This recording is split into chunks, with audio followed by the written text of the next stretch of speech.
So anxiety is probably one of the most common struggles that we all can identify with in some capacity. And I don't know about you, but that is comforting to me to know that I'm not the only one. But I will say that some of us struggle with it a lot more than others. I would say there is no quick solution to this, and God never promises to take away your anxiety if you just have enough faith. But He does give us a lot of biblical wisdom in His Word. The first thing I would want to say about anxiety is that anxiety is not just an emotional problem. God has created us as physical and spiritual beings. So make sure you get a medical checkup to see that you don't have, for instance, something like hyperthyroidism. I have a family member with that condition, and anxiety does accompany it. So make sure all those physical things are out of the way. We are also spiritual beings, and both interact, the physical and spiritual component. And how are you taking care of your soul is probably the big part that I want to focus on now. There are three big truths that I'd like to share. The first one is anxieties can reveal what's important to us.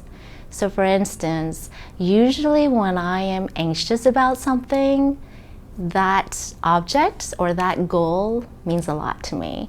In fact, so much that I dwell on it a lot, and then my body starts reacting differently, and I don't sleep well. I lose my appetite perhaps. And those are symptoms that I really want this object, this goal to happen.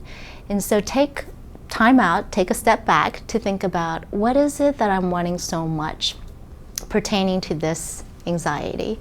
The second is anxiety can reveal who's in control of our lives. And in other words, it's going to be God or us. And we don't mean to be the God of our own lives, but as human beings, that can happen when we're wanting something to happen so much. Ask yourself, are you trying to be overly in control of this? And perfectionism can come into play here. I think of Matthew 8, where it talks about the disciples in the boat and they became fearful with the waves. And it's amazing how Jesus said to them, "Oh, you of little faith." And just a simple reminder that we need to keep our focus on Christ and not the circumstances around us. The last one is, who are we trying to please in life? And this is either going to be man, meaning a person, or God. And recently, I've seen this trend with teenagers where they're developing migraines, and there's also perfectionism, lots of fear, this desire for control.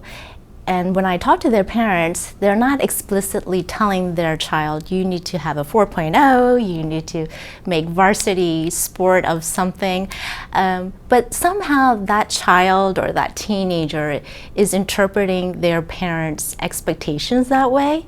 So it might be helpful if you're a parent to have that conversation, even if you think that you're not verbalizing high expectations of where's there miscommunication between your expectations, and how does your expectation compare to God's expectation? I say this often in my class, is that God's will for us is not to be perfect, but to be faithful. And I think that can go a long way in thinking about anxiety.